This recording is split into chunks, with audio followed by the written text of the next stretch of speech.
Ang kwentong ito ay hango sa totoong buhay. Mula ito sa isa nating kabayan na itago na lang natin sa pangalang Badong. Walang eksaktong taon, probinsya ng Zamboanga. Nakatira sa isang baryo malapit sa karagatan itong si Badong. Kasama sa buhay ang ama at lolo. Maagang naulila sa ina. Namatay ito nang isinilang ang paslit. Mag-isang tinaguyod ni Mang Romar ang anak sa pamamagitan ng pangingisda.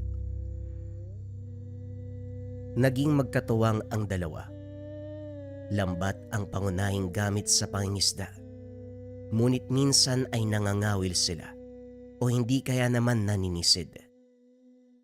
Madaling araw pa lang ay nasa dalampasigan na ang mag-ama. Naiiwan sa bahay si Badong kasama ang lolang si Aling Soling. May pagkapasaway si Badong, kaya naman laging nangungonsume ang dalawang matanda.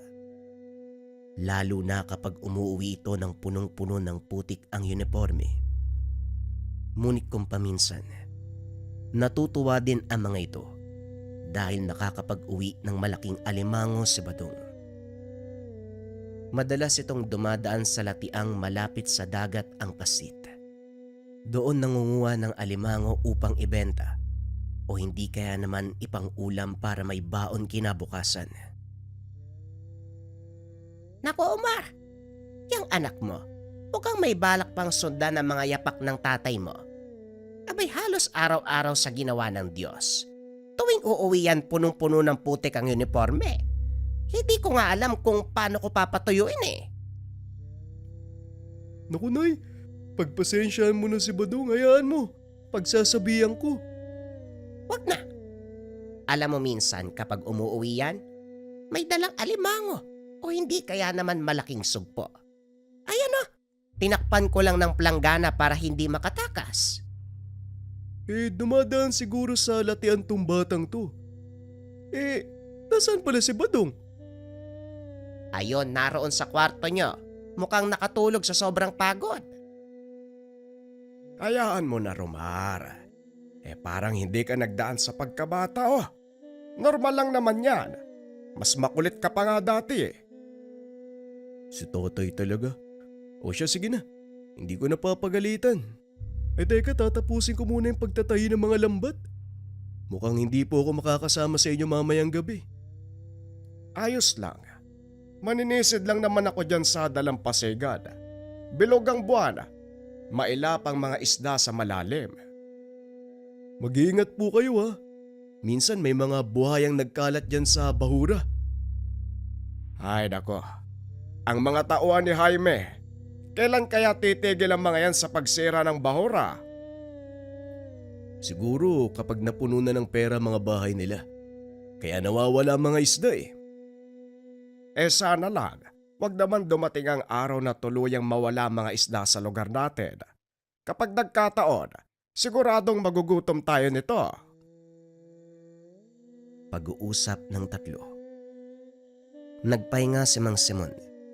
Samantalang si Mang Omar ay pumunta sa kanilang bangka upang ibaba ang mga lambat. Nang gabing iyon, lumakad si Mang Simon at gaya ng inaasahan, nangulit na naman ang apo nitong sumama. Lolo, total naman, hindi nyo kasama si tatay. Pwede bang ako na lang yung isama nyo? Ay nako Badong, tigilan mo ko. Mamaya malunod ka pa doon eh. Hindi ka pa naman marunong lumangoy.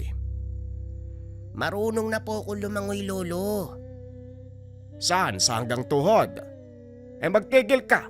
Mabuti pa mag-aral ka na lang na mga leksyon mo. Matulog ng maaga dahil may pasok ka pa bukas.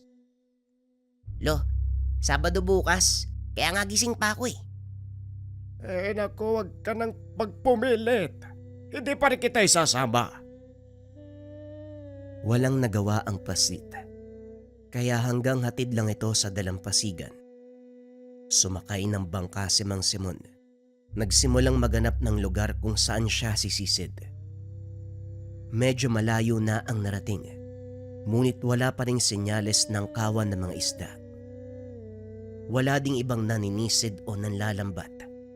Kaya nagtaka ito kung bakit walang isda sa lugar. Patuloy na nagsagwa ng matanda hanggang sa makarating sa kantil o bahaging mabuhangin. Walang alon o agos. Patay ang karagatan na tila ba napakapayapa ng karagatan. Huminto sandali si Mang Simon upang magpahinga. May baon nitong termos na puno ng kape. Habang umiinom ang matanda, napansin niya ang makinang na bagay na lumulutang sa tubig.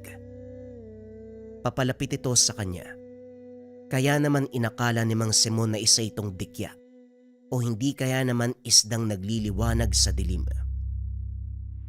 Laking gulat nito nang tumama sa gilid ng bangka ang bagay. Tumunog. Kaya napagtanto ni Mang Simon na hindi ito dikya o isda. Upang makasigurado ay sinalok niya ito gamit ang takip ng termos. Tinanggal ang sumamang tubig at napagtanto na ito ay isang uri ng matigas na bagay. Hindi alam ng matanda kung ano ang bagay na yun. Kaya naman nilagay niya ito sa bulsa at nagpa siyang umuwi. Dahil wala itong mahanap na papanain. Pagdating sa dalampasigan ay napansin nito na uminit ang batong inilagay sa bulsa. Kaya dali-dali niya itong kinuha upang tignan. Nanlaki mga mata ni Mang Simon dahil muling nagliwanag ang bagay na napulot sa karagatan. Ano kaya ang isang to? Bakit kaya nagliliwanag? Wika ng matanda sa sarili. Maya-maya ay nawala ang liwanag. Kaya muli niya itong binalik sa bulsa at naglakad pauwi. Pagdating sa bahay, diretso itong naiga sa mahabang upuan dahil ayaw nang maabala ng matanda si Aling Soling. Habang nagpapantok, muli nitong kinuha ang bagay na napulot upang usisain. Hindi na malaya ng matanda. Unti-unti na siyang nakakatulog hanggang sa tuluyan ng talunin ng antok. Nagulat ang matanda dahil may narinig na boses na tinatawag ang kanyang pangalan. Dali-daling bumalikwas si Mang Simon at nagtaka dahil ang alam niya, nasa loob na siya ng tahanan. Ngunit nang tignan ang kapaligiran, napagtanto na naroon siya sa tabing dagat. Kinalmahan ni Mang Simon ang sarili at naglakad. Pamilyar sa kanya ang lugar dahil malapit lang ito sa pinagdadaungan nila ng mga bangka. Habang naglalakad, napansin nito ang isang babaeng nakasuot ng mahabang nagliliwanag na damit. Napalingon ito sa kanya at ngumiti. Napahinto si Mang Simon at sa hindi malamang dahilan nakita nito ang sarili na naglalakad na papalapit doon sa babae. Salamat sa pagdating. Alam kong hindi mo inaasahan ang pagtatagpong ito. Ngunit naparito ako para sa mahalagang bagay. Ang pangalan ko ay Ningas. Ako ang gabay ng mutsyang napulot mo. Sandali lang. Mutya, alin itong bagay na to? Yan nga mismo. Alam mo ba kung bakit sa'yo napunta ang bagay na yan? Hindi ko nga alam kung bakit eh. Kung mutya nga ang bagay na to at ikaw ang gabay, bakit hindi mo na lang sabihin sa akin? Ikaw ang napili ng mutya upang maging bagong Panginoon. At ang dahilan kung bakit ikaw ang napili, dahil nakita nito ang pagpapahalaga mo sa karagatan. Nahaharap sa malaking panganibang dagat, kaya nangangailangan ito ng isang tagapagbantay. Naku, matanda na ako eh. Bakit naman ako pang napili nito? Hindi batayan ng edad para maging tagapagbantay. Pagkakalooban ka nito ng kakaibang kakayahan na pag-utusan ang lahat ng nilalang sa karagatan, mapabuhay o elemental. Parang nananaginip lang yata ako. Kung talagang totoo ang sinasabi mo, malalaman ko na lang yan bukas. Pasensya na kung hindi ako makapaniwala. Bago para sa akin to eh. At sa totoo lang, parang hindi talaga ka panipaniwala. Hayaan mong ang mutya mismo ang magpatunay. Bukas ng umaga, malalaman mo kung totoo ang sinasabi ko. Matapos magsalita ng babae, biglang lumakas ang alon at humampas sa dalampasigan. Nagulat si Mang Simon nang tumama ito sa kanyang muka. Napabalikwas ang matanda. Nakita si Badong na may hawak na basong walang laman. Damuho kang bata ka! Bakit mo ko binuhusan ng tubig? Nagsasalita na naman po kayo habang tulog eh. Ano po bang napapaginipan nyo? Ano? Wala naman. Ay nako, ewan ko ba? Sige na, bumalik ka na sa pagtulog. Babalik sa pagtulog. Umaga na po eh. Magpapakain na nga ako ng mga manok. Ganun ba? O siya, sige, lumayas ka na nga ditong bata ka. Mabilis na tumakbo si Badong palabas ng bahay dahil dinampot ni Mang Simon ang senelas. Muling nahiga ang matanda sa pag-asang makakabalik pa sa pagtulog, kaso nga lang hindi na umubra.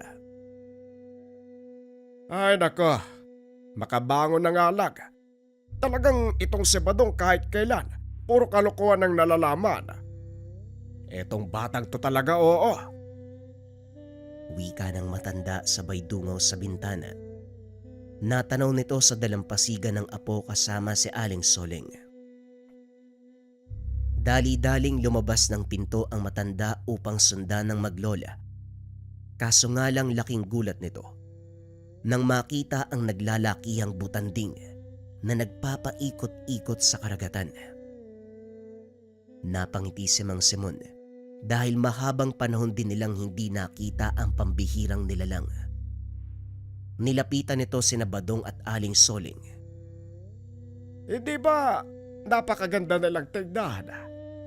Mabuti naman, muli silang nagbalik dito sa karagatan natin. Pero teka, bakit naman kaya? Anong bakit? Magpasalamat ka na nga lang dahil bumalik ang mga butanding.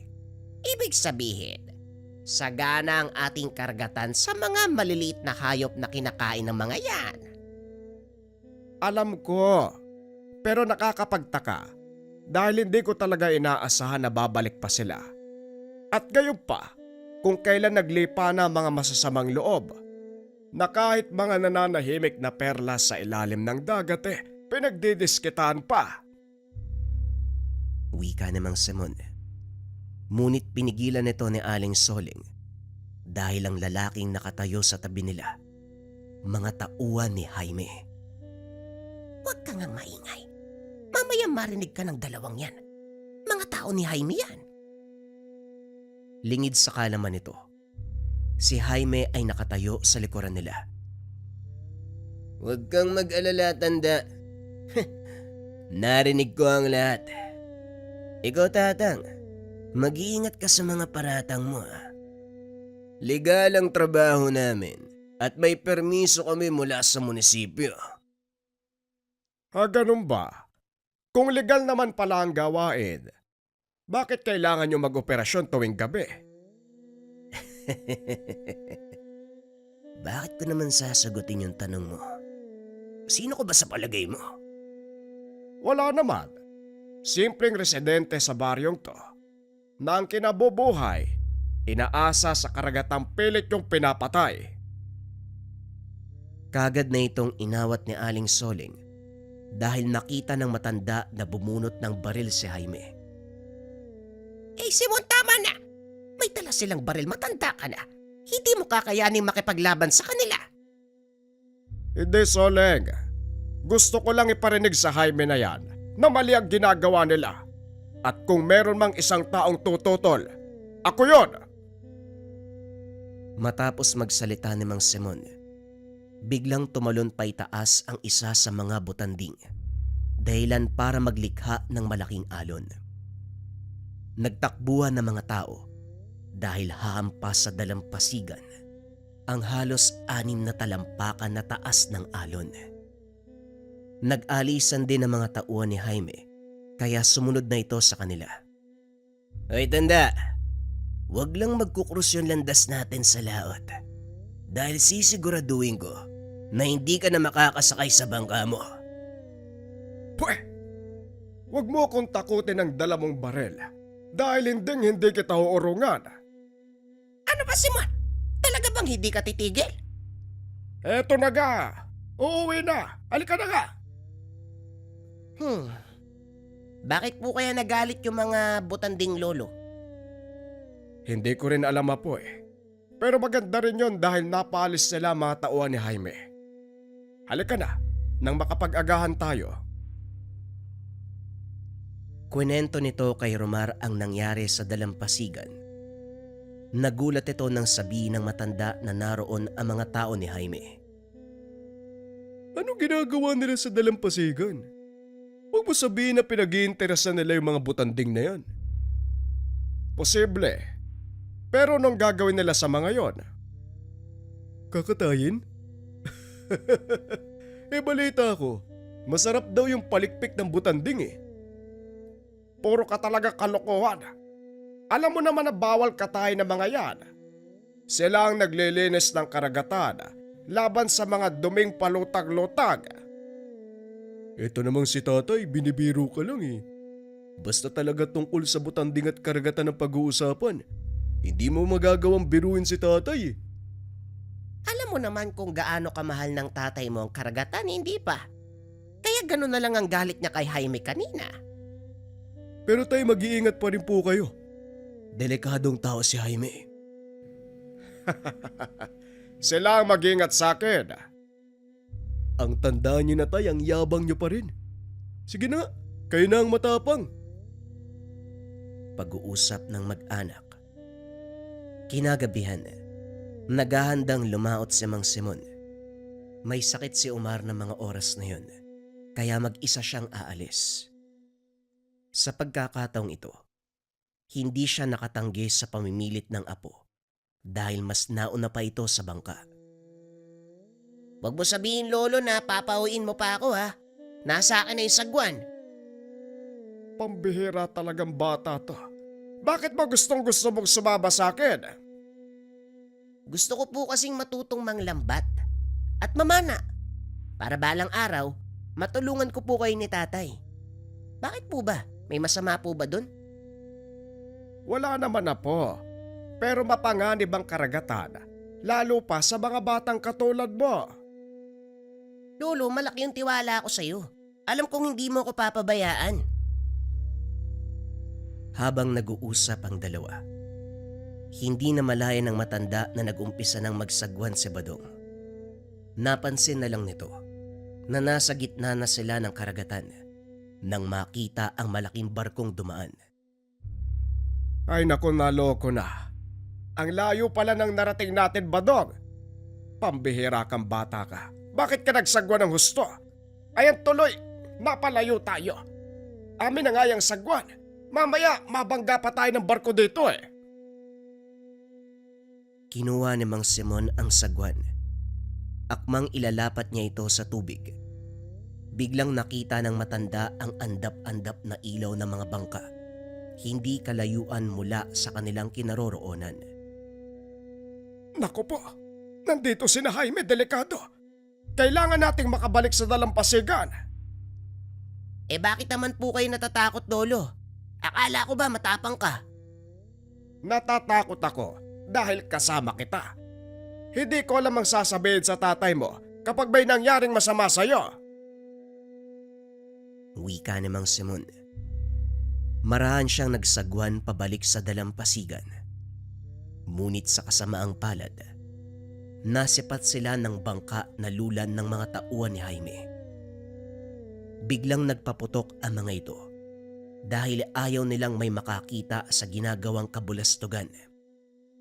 Dali-daling dumapa si Mang Simon upang hindi tamaan ng bala. Naramdaman nito na uminit ang bulsa. Naalala ang napulot na bagay sa tubig at ang sinabi ng babae sa panaginip. Dali-daling dinukot ni Mang Simon ang mutya at binulungan. Kung talagang mutya ka at ako ang pinili mo, ngayon ko kakailanganin ng tulong mo. Nagtaka si Badong kung ano ang ginagawa ng matanda. Ngunit hindi ito nag-angat ng ulo sa takot na baka tamaan ang bala. Ilang minutong nakalipas, nakarinig ng malakas na lagaslas ng tubig si Mang Simon. Natigil ang putukan at ilang segundong nakalipas, biglang nagsigawan ang mga tao sa bangka nila Jaime. Lumabas sa pinagtataguan si Mang Simon. Nakitang pinagkakaguluhan ng mga pating ang katawan ng bangka. Isa-isang nalaglag ang mga tauhan ni Jaime, pati na rin ang mga maninisid. Hindi nakaligtas. Inakala ni Mang Simon na nagkataon lang ang pagdating ng mga pating.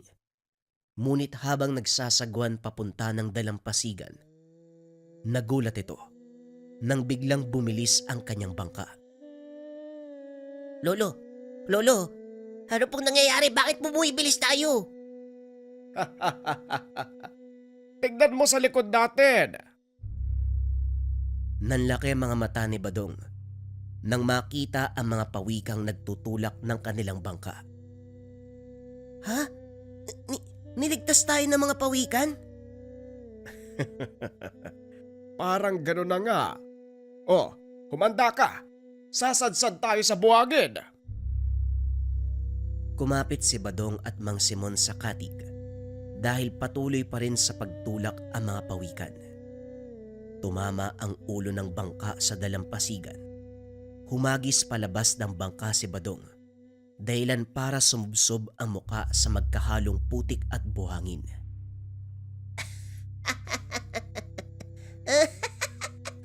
Napasobra naman yung tulak nyo eh. Pero salamat mga kaibigan. Sigaw ni Badong habang kinakawayan ang mga papalayong pawikan. Dito na pagtanto ni Mang Simon na mutya nga ang hawak niya. Biglang naalala ng matanda na namukaan sila ni Jaime. Dali-dali nitong pinatakbo si Badong papasok ng bahay upang hindi makita. Nasipat niya na paparating ang bangka ni Jaime. Nanatiling nakatayo ang matanda sa dalampasigan hanggang sa sumadsad ang bangka na makalaban. Sinasabi ko na nga ba ikaw yan tanda eh. Sa balagay mo makakaligtas ka pa. Ngayong nakita ko kung ano ang ginawa mo sa amin. Mukhang ako yata ang dapat nagsasabi sa iyo niyan. Wika ni Mang Simon, sabay turo sa likod nila Jaime. Napalingon siya at nagulat nang makita ang higanting alon na likha ng malaking nilalang. Napasigaw na lang sa takot ang mga tao ni Jaime. Ang ilan ay nagtakbuhan. Ngunit sa kasamaang palad, inabot pa rin ang mga ito ng malakas na daluyong. Himalang nakaligtas si Jaime dahil nakapagtago ito at nakakapit sa tumbang puno ng niyog. Matapos humupa ang malaking alon, muling tumayo si Jaime. Nakita si Mang Simon na nakaupo sa dulo ng bangka. Ano? Masarap maligo. Ano kayang ginagawa ng mga kasama mo doon sa laot? Bakit parang wala nang natira? Walang iya ka, matanda ka. Papatayin kita! Binunot ni Jaime ang baril. Itinutok kay Mang Simon, sabay kalabit ng gatilyo. Ngunit parang dumulas lang sa katawan ng matanda ang bala. Ilang beses pa nitong pinaputokan ng matanda. Kaso nga lang ganun pa rin. hanggang sa tuluyang maubos ang bala. Bumaba ng bangka si Mang Simon at nilapitan si Jaime. Habang naglalakad, hinila nito ang sagwang nakabaon sa buhangin. Nang marating nito ang kinaroroonan ni Jaime, walang pagdadalawang isip, inihampas sa mukha ng kalaban ang hawak niyang sagwan. Halos masira ang panga nito sa lakas ng pagkakapalo ng matanda, dahilan para mawalan ng malay. Nagdatingan ang mga taga-baryo. Nakitang nakahandusay sa buhangin si Jaime at ang mga tauhan. Tay, ano po nangyari sa inyo? Bakit ang sabi ni Badong, itinulak daw kayo ng pawikan pabalik dito? Yan talagang batang yan ang taba ng utak. Gumagawa ng kwento. Nagkataon lang na malakas ang alon. Kaya mabilis kaming sumadsad sa buwanginan. Ganun po ba? Anong nangyari kay Jaime? Pati sa mga tao niya? Pinarusahan ng dagat. Tumawag na kayo ng otoridad para mapahuli ang mga yan. At yung iba, tulungan nyo kung maibalik sa karagatan ng mga taklobong ito. Pinagtulungan ng mga kalalakihang mangingisda ang malalaking taklobo para ibalik sa karagatan.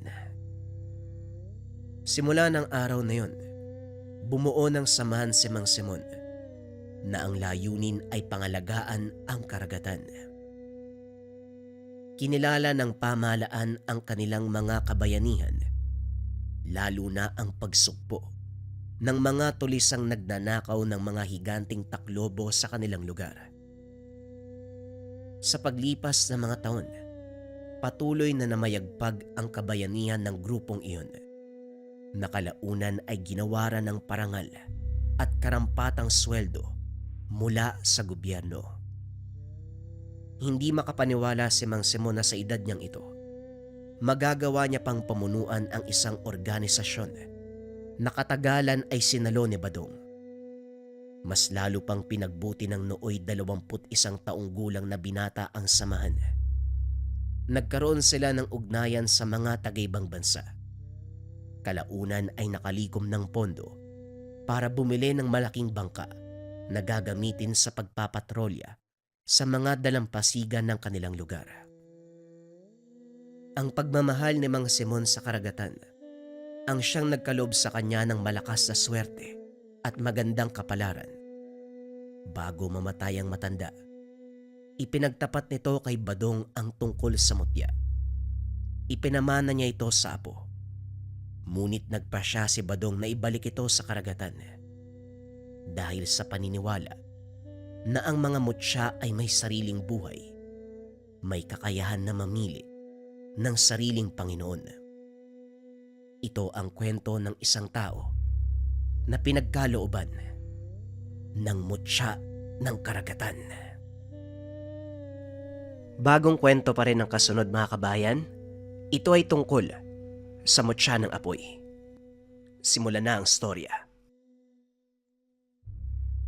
Ang kwentong ito ay hango sa totoong buhay. Mula ito sa isa nating kabayan na itago na lang natin sa pangalang Mang Tomas. Taong 1970. Probinsya ng Sorsogon. Tatay Tomas, sinabi pala ni Mang Tere na wag munang magatid ng pampataba. Luluwas daw siya sa ibang bayan. Baka sa susunod na buwan pa ang balik niya. Wika ni Greg. Ganun ba? E di hahanap na lang muna tayo ng bibili. Kailangan natin ng pera. Wala tayong pambili ng uniforme sa nalalapit na pasukan. Tugon ni Mang Tomas. Baka po sa kabilang bayan maraming magsasaka doon eh. Malay natin, organikong pampataba ang ginagamit sa sakahan. Subukan na lang po. O siya, sige, ikarga mo na ang mga sako. Itali mo rin para hindi mahulog. Lubak-lubak pa naman ang daanan. Pag-uusap ng mag-ama. Kasalukuyang hinahanda ang sako-sakong pinatuyong dumi ng kalabaw. Sa tahanan sana ng suki ito ibabagsak kaso hindi. Papunta sila ngayon sa karatig bayan. Magbabaka sakali na merong bibili. Sa hirap ng buhay, umaasa si Mang Tomas sa kakarampot na kinikita ng sakahan. Maliit lang kasi ang lupaing taniman. Kung marami ang maipon sa dumi ng kalabaw, makakabenta ng mas malaki dahil mahal ang singil sa bawat sako. Ilang buwan naman ang hihintayin dahil 3 kalabaw at 2 baka lang ang meron sila. Minsan nauunahan pa sa pagkuha ng kapitbahay, kahit pataba ay ninanakaw na rin. Nakarating bago sumapit ang gabi. Saktong magsasaka ang napagtanungan na naghahanap din ng pampataba. Sinuwerte dahil pinakyaw ang lahat. Pinakain pa sila pagsapit ng hapunan. Madilim na ang paligid ng makabalik. Tanging sululang ang nagbibigay ng liwanag sa daan. Panay ang paglingon ni Greg dahil habang tumatagal, may napapansing tao sa likuran. Sa tuwing lilingunin ay nawawala. Nang humampas ang hangin, may dalang kilabot. Sinabihan ang ama. Tay, parang may tao sa likuran ah. Pinaglalaruan yata tayo. Kasi kapag lilingunin ko, nawawala siya. Napansin ko rin yan kanina pa. Huwag mo masyadong bigyan ng atensyon. Hindi kanyang titigilan. Mamaya lalapit pa yan eh. Patuloy sa paglalakbay ang mag-ama. Habang tumatagal hindi lang isa ang nagpaparamdam. Sa bawat punong madadaanan, may iba't ibang presensya. Mga aswang na gustong makapambiktima. Tay, nakasunod na po talaga sila. Ano pong gagawin natin? Mula sa likuran, nakabuntot ang pagapang-gapang na mga nilalang. Kahubog ng tao pero kakilakilabot ang itsura. Mabilis ang kilos. Unang tingin nasa malayo pa. Sa susunod ay nasa malapit na. Inabot ni Mang Tomas ang itaksanak. Naintindihan nito ang gagawin. Nang lumiko sa kabilang daan, naging mabilis ang kilos ng mga aswang dahil mas masukal ang bahaging ito. Paboritong lugar para mambiktima. Pero hanggang sa pagsunod lang, hindi makalapit ng ilabas ni Mang Tomas ang mutya ng apoy. Hindi sila mangangas. Magiging litsyon ang mga yan kapag magsasanib puwersa ang mutya at ang mismong apoy. Wika ni Mang Tomas. Sinindihan ang iba pang sulo. Sa pamamagitan nito nag-atrasan ang mga nilalang. Nakauwing ligtas ang mag-ama. Sinigurado muna na walang nakasunod bago pumasok ng tahanan. Hindi ito ang unang beses dahil halos lahat ng lakad ay ganito. Dati pang lumuluwas sa mga bayan si Mang Tomas para ilako ang mga ani at pampataba. Madalas ginagabi, kaya may pagkakataon talaga na makakasalubong ng halimaw. Sa kabutihang palad naman, nakakaligtas palagi. Tinatakot sa pamamagitan ng mutya ng apoy. Kinabukasan nagulantang ang mag-ama. Wasak ang mga pananim. Nakabulagta ang baka. Isa lang ang nasawi sa mga alaga pero malaking kawalan. Tay, tinanong ko mga kapitbahay natin. Wala namang gumulo sa mga alaga nila. Talagang sa atin lang. Kung sino man ang gumawa nito, malilintikan siya sa akin. Sinira talaga ang kabuhayan natin, oh. Huwag kang mag-alala, anak. Alam ko na kung sinong may gawa niyan. Kilala natin yan eh.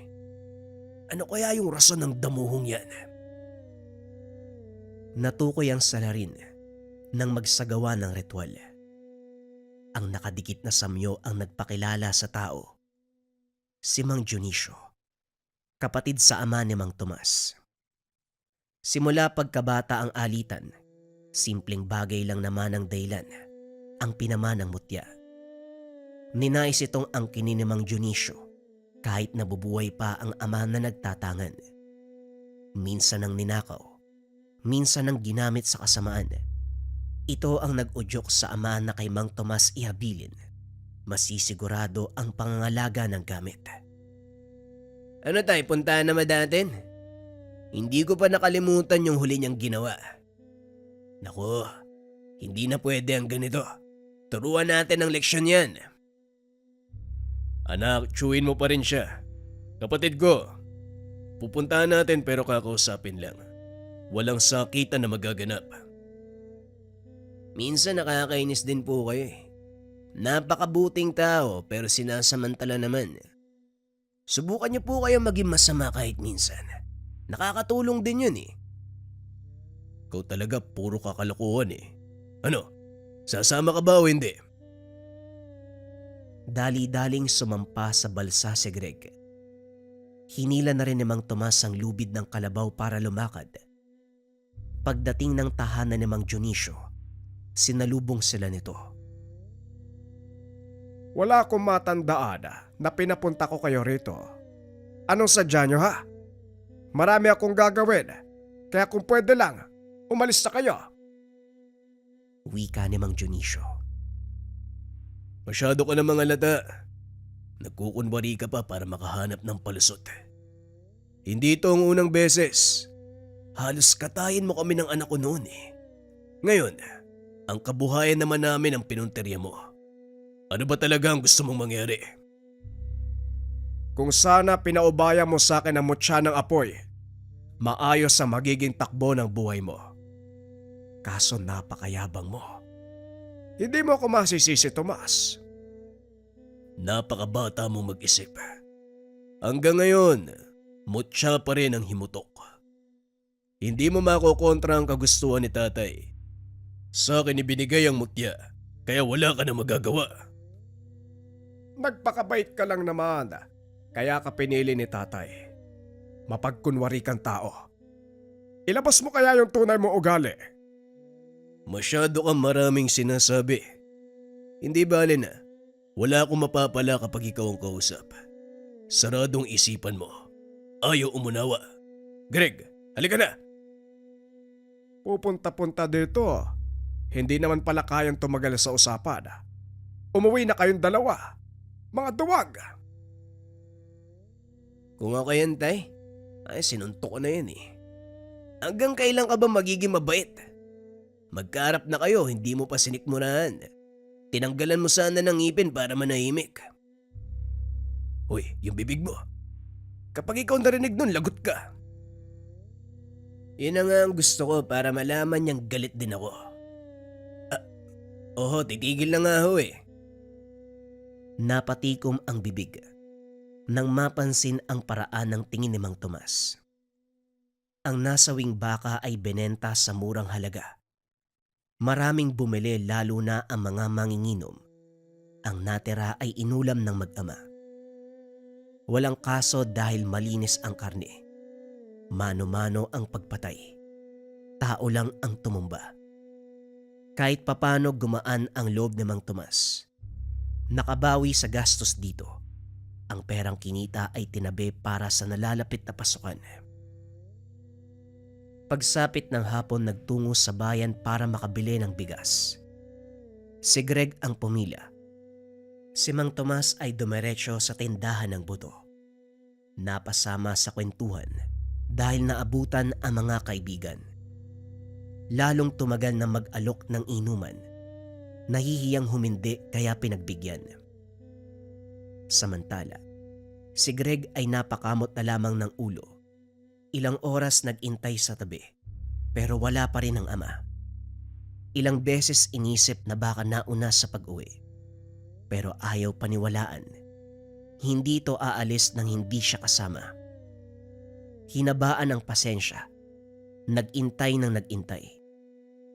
Makaraan ng ilang sandali, may binatilyong lumapit. Walang pagdadalawang isip na naghamon. Ang angas mo ah. Sino ka ba? Nananahimik yung tao pero ginugulo mo.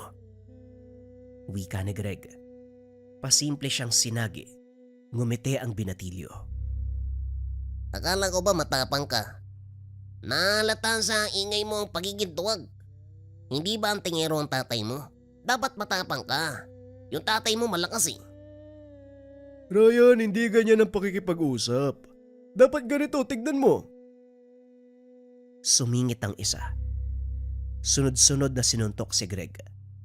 Sapo ng binata ang dugo ang bibig at ilong. Pinagtawanan siya ng 2 binatilyo.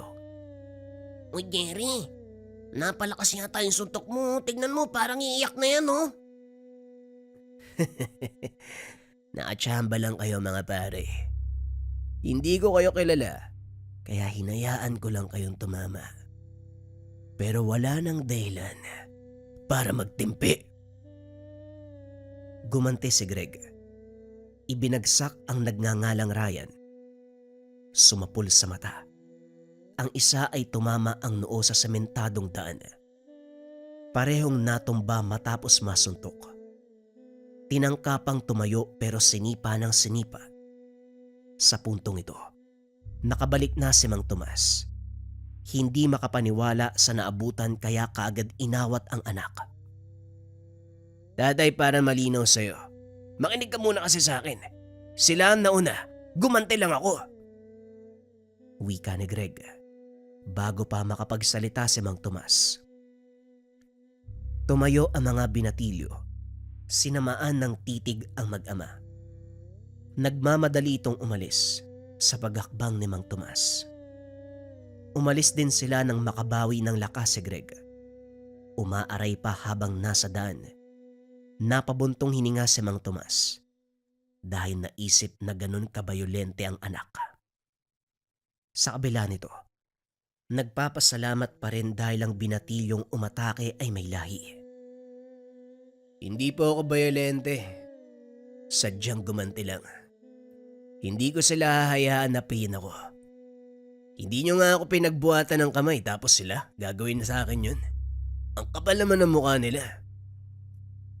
Tapos na kaya wag ka na mag-ingay. Ito ay pahid mo sa sugat mo para mawala ang sakit. Magpahinga ka na rin pagkatapos. Lumabas muna si Mang Tomas para balikan ang balsa na pinagkargahan ng bigas. Hindi nagawa ang sadya dahil may aswang sa unahan. Nakausli ang ulo habang nakatago ang katawan. Nakatingin sa nakapastol na kalabaw. Dinampot ng matanda ang nakatarak na itak. Humakbang sa kinalalagyan ng aswang. Nahawakan ito sa ulo, sabay tutok ng patalim sa leeg. Gumana ang bisa ng tangan, kung kaya't nakalapit ng hindi nito nalalaman. Pagbibigyan kita dahil wala ka pang ginagawa sa kalabaw ko. Papatakasin kita. Bibilang ako ng 3. Tumakbo ka sa layo ng mga abot mo. 1, 2, 3. Binitawan ng aswang. Kumaripas naman ito ng takbo. Pero pagdating sa unahan ay nanghina. Nakapasok sa katawan ng bisa ng mutya. Pinanood ito ni Mang Tomas. Paika-ikang lumayo. Hindi siya nagsayang ng lakas dahil sa oras na makarating ito sa sariling tahanan, malalagutan ng hininga. Napapailing na lamang ang matanda. Pagkabalik naman ng bahay, sermo ng anak ang inabot. Ang bait talaga ng tatay ko. Pati aswang pinapatawad. Hindi pinansin ni Mang Tomas ang anak dahil patuloy lang itong mangungutya. Nang mga sumunod na araw, hindi lang kabuhayan ang hinagupit. Sila mismo ay sinusubok na rin. Si Greg ay inatake ng aswang sa taniman. Noong gabi na nagpunta sa tindahan si Mang Tomas, meron ding biglang umamba. Sa kabutiang palad parehong nakaligtas, pero napuruhan ang binata. Nagtamo ng kalmot sa likuran. Malalim ang sugat na ngayon ay ginagamot pa. Hindi kinaya ng langis lang. Wala ring sapat na gamit si Mang Tomas, kaya dumulog sa kaibigang manggagamot. Maging ito ay napailing matapos masuri ang sugat. Sa napapansin ko, Tomas, hindi ito simpleng kalmot. Kung ordinaryong sugat, maghihilom sa loob ng ilang araw kahit langis lamang ang gagamitin. Pero ang anak mo, parang may kakaiba. Sige lang, iwanan mo lang siya dito nang mapag-aralan kong mabuti. Matatagalan, pero masisigurado. Wika ni Mang Ganoy, isang manggagamot. Napatay ko naman ang aswang, kaya siguradong mapapadali ang pagtanggal kung sakali man na merong inilagay sa kanya. May tiwala ako sa'yo, pare. Iaasa ko sa'yo si Greg. Ngunit may ipapagawa ko sa'yo. Kailangan mong mahanap ang nagmamay-ari nito. Bumalik ka kagad kapag nalaman mo. Kunot noong tinanggap ni Mang Tomas ang balahibo ng manok. Napakamot pa sa ulo dahil maraming manok na kulay itim ang balahibo. Para saan naman to? Alam mong halos lahat ng manok may ganitong kulay ng balahibo. Pwera na lang kung abot puti. Meron ka nga niyan eh. Ano bang gagawin mo dito? Nakita ko yan sa lugar kung saan sinalakay ang anak mo. Sa pakiwari ko, nag-anyong manok ang aswang para makalapit. Hanapin mo yan dahil malaking tulong ito para sa gamutan ni Greg. Tandaan mo, hindi ordinaryong sugat ang meron siya. Sa narinig, naglakas loob si Mang Tomas. Seneryoso ang paghahanap sa balahibo. Inisa-isa ang mga kapitbahay. Pasimpleng nag-isip ng paraan para hindi mahalata. Pero wala sa mga ito ang may hawak ng manok. May iniwang enerhiya sa balahibo. Maging ang samyo ay nakadikit pa. Batay sa sinabi ni Mang Ganoy, kusang gagalaw ang balahibo kapag nasa malapit na ang may-ari. Kaya sumusuot si Mang Tomas sa kumpulan ng mga tao. Nakikisawsaw sa usapan ng mga tambay. Pinagmamasdan ang mga dumaraan. Subalit walang senyales. Lumipas na ang ilang araw. Nauna pang malaman ng kalagayan ng sugat kaysa rito. Tama nga ang hinala ko. Isinabay sa sugat ang pagsali ng sumpa. Kaya pala matagal umepekto ang mga gamot. Hindi sa pamamagitan ng bato o ng sisiw. Laway ng aswang ang humalo sa dugo ng anak mo. Bihira lamang ang ganito. Mahirap tanggalin. Sa tingin ko, pinagplanuhan. May kakilala ka bang pwedeng gumawa nito? May nakasalamuha ka bang aswang? Baka merong naagrabyado si Greg at ginantihan siya. Maliban kay Dionisio, wala na. Ilang beses na ako nakaengkwentro ng aswang. Siguro, isa sa mga yon ang nasa likod nito. Wala bang ibang paraan para malaman? Yung balahibo lang ang pag-asa natin. Mahanap mo lang kung sino ang nagmamay-ari. Mauhuli natin siya. Matatanggal ang sumpa sa binata. Ano na pala ang balita sa paghanap mo? Mahirap ang pinapagawa mo. Wala bang alternatibong paraan? Yung mapapabilis? Wala na. Swerte na ngang napag-aralan ko ang ganitong kaso. Ituloy mo lang ang paghahanap. Galugarin ang buong bayan. Kung maaari, gamitin mo ang mutya. Mas mainam para mapabilis. Nakaisip ng ideya si Mang Tomas. Inilapat sa balahibo ang bisa ng mutya. Sinimulan muli ang paghahanap. Hindi nagtagal. Kusang lumipad ang bagay. Tinangay ng hangin. Papunta sa pamilyar na lugar. Sa tahanan ni Mang Dionisio. Ngayon lang naalala ni Mang Tomas. Nagmamay-ari ng manukan ang kapatid Sama. Kaso hindi makapaniwala na posibleng may kinalaman sa nangyayaring pambibiktima kay Greg. Aminado siyang masama ang ugali nito. Mainitin ang ulo. Mayabang. At basta-basta na lamang naghahamon ng away Pero ang sabihin na may ugnayan sa aswang, nakakapangduda. Para malaman dumiretso sa pagpasok, kagad siyang sinalubong nito. Bawal kang pumasok sa balwarte ko kaya umalis ka na. Huwag kang magmatigas dahil hindi ako magdadalawang isip na patayin ka. Alam mong hindi maganda ang ugnayan natin kaya wag mo kong subukan. Talagang wala kang kadala-dala. Nung una kabuhayan namin, sunod pangapi, tapos ngayon si Greg. Alam mong papayag ako na pakapakan mo. Pero pagdating sa isa kong anak, ibang usapan na yan. Nag-utos ka pa sa aswang para yang gawin siya. Walang iya ka talaga. Wika ni Mang Tomas. Pero napalitan ng pagkalito sa ipinakitang reaksyon ni Mang Dionisio. Baka sa mata ang pag-aalala. Ano ka mo? Si Greg Dayanggaw. Hindi ba antinero ka?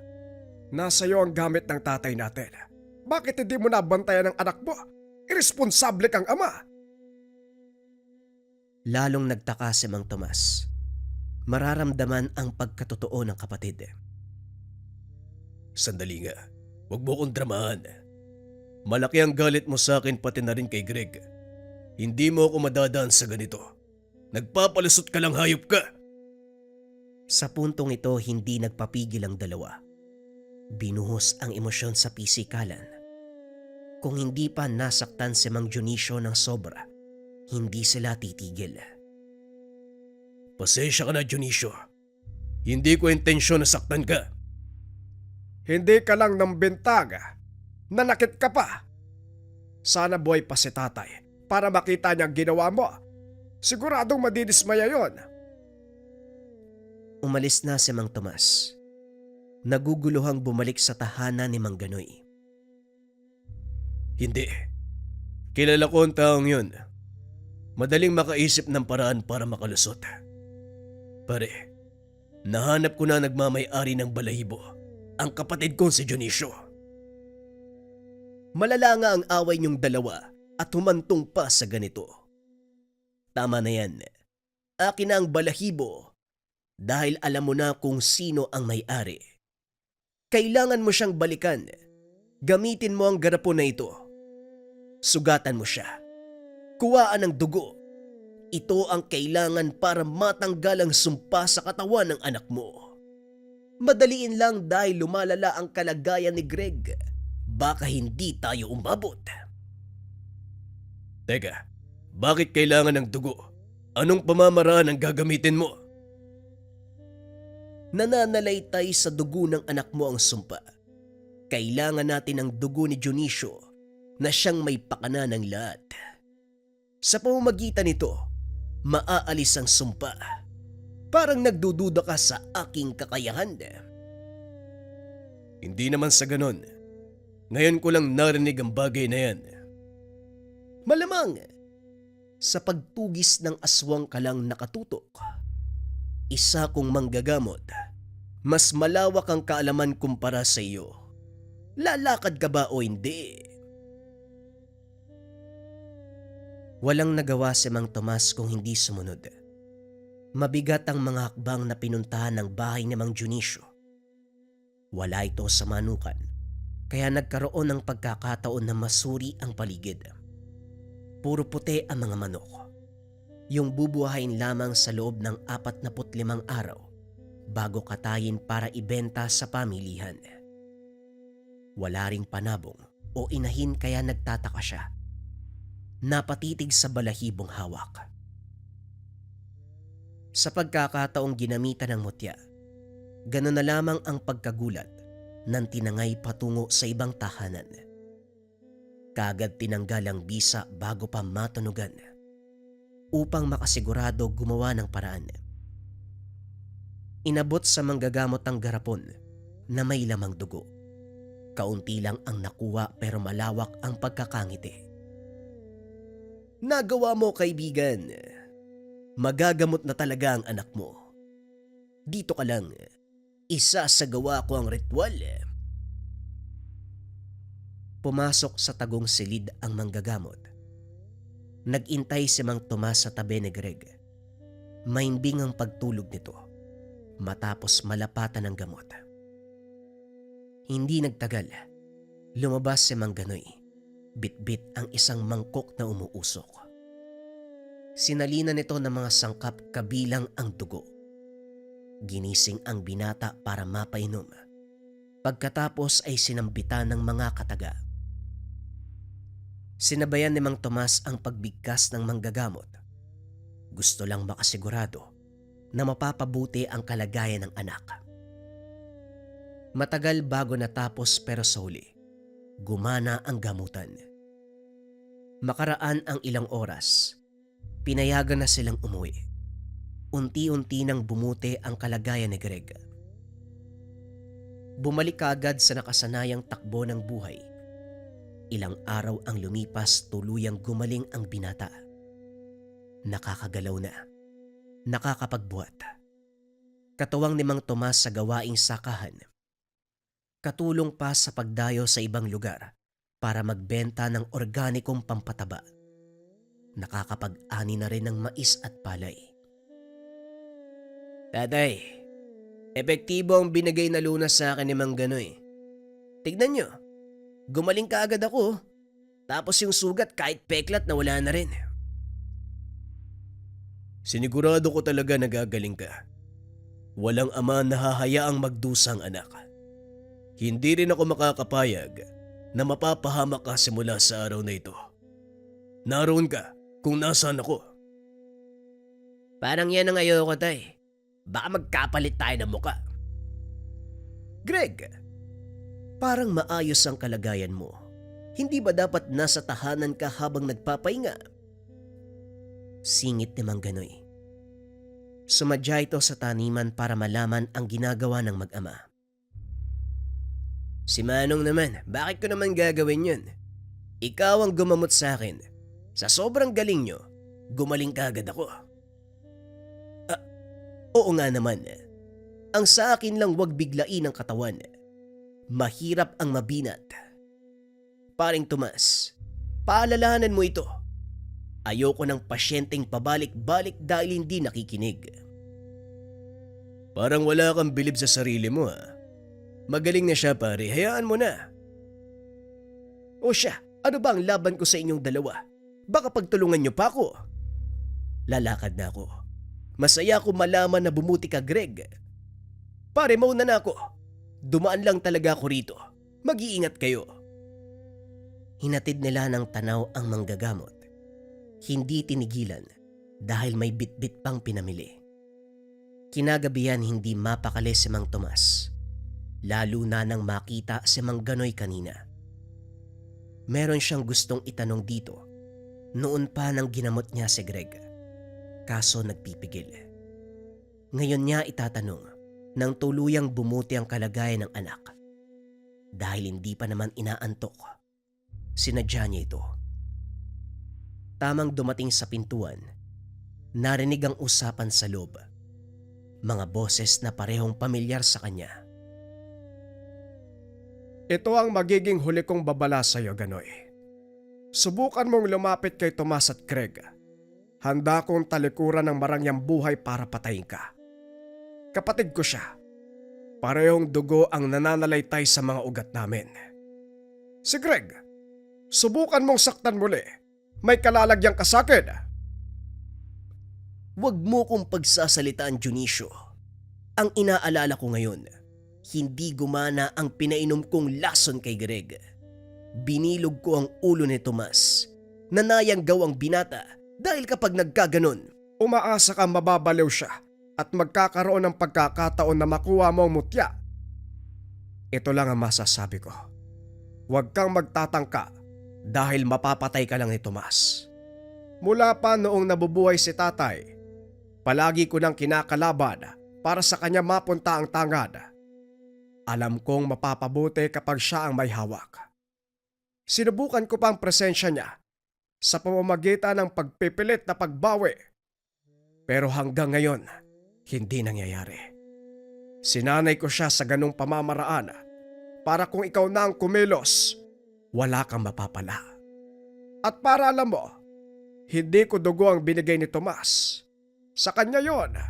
Kaya imbes na malason si Greg, gumaling siya. Tinutukan ng patalim ni Mang Ganoy si Mang Dionisio. Sige, tuloy mo. Yun naman ang gusto mo, hindi ba?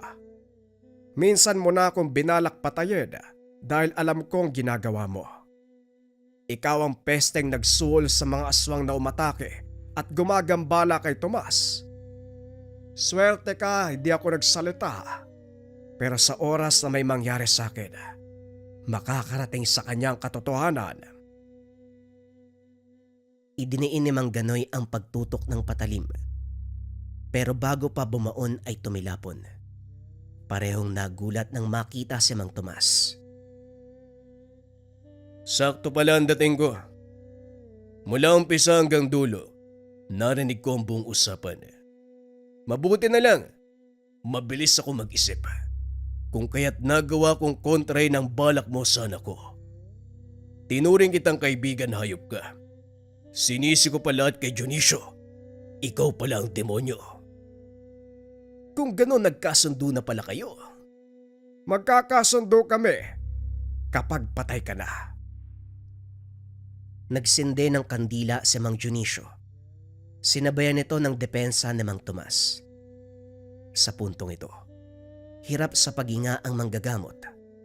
Ang mga alaga nitong panabong na nagbabalat kayo lamang ay unti-unting nalagutan ng hininga.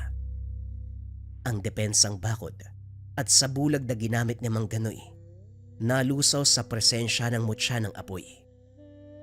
Nalin lang mo ko nung una. Napaniwala. Pero hanggang doon na lang yon. Nasunog ang balat ni Mang Ganoy. Tuluyang namatay nang maupos ng apoy. Mahabang katahimikan ang pumagitna sa kanila ni Mang Dionisio. Kung hindi siya nagkusa, walang magsasalita. Bakit hindi mo pinalam sa akin ang plano? Ikaw ang pinagbintangan ko sa nangyari sa amin. Hindi na magiging sekreto kung ipapalam ko. Umuwi ka na. Nag-aantay ang anak mo. Bantayan mo siyang maigi para hindi na maulit ang nangyari. Napabuntong hininga na lamang si Mang Tomas. Hindi maintindihan kung paanong pakikitunguan ang kapatid pagkatapos malaman ang lahat. Gayunpaman, laking pasasalamat nito dahil malaking tulong ang ginawa para mapanatili sa kabutihan ang mutya ng yumaong ama. Kung hindi nito sinubok ang pasensya niya, malamang madaling naisa ni Mang Ganoy. Mabuti na lamang, meron siyang kapatid na handang umalalay sa kanya sa pangangalaga ng tanga na ibinigay ng ama, ang mutya ng apoy. Naranasan mo na bang makulam? Naniniwala ka ba sa kulam, barang, tigalpo, palipadhangin, usog, o namang masamang uri ng sumpa? Nararamdaman mo ba yung senyales, mga kabayan? Pananakit ng tiyan na hindi normal, pananaginip ng kung ano-ano. Tas minsan nakakita ka ng mga anino sa gilid ng visions mo. O hindi naman kaya, kabayan, nagkaroon ka ng kagalit na alam mo na meron talagang gagawing masama sa'yo. Pwede mong subukan ng habak de bala, mga kabayan, from Likha Merchandise. Kontrakulam, barang, tigalpo, palipadhangin at usog o anumang masamang uri ng sumpa. Gawa to sa totoong bala ng baril na nilagyan ng 6 na sangkap ng 6 na antingero. Sila nagkonsagra, sila nagbasbas sa gamit. Buhay na to, mga kabayan, susuotin na lang. Gawa to sa totoong bala ng baril, mga kabayan, kaya huwag yung dadalhin sa airport. Pero pwede to sa barko, pwede to sa mall. Kung nangangailangan ka ng pinakamalakas na gamit na depensa espiritual na mula sa Likha Merchandise, pwede mong subukan itong habak de bala. Kung interesado ka, i-search lang ang shop ng Likha Merchandise.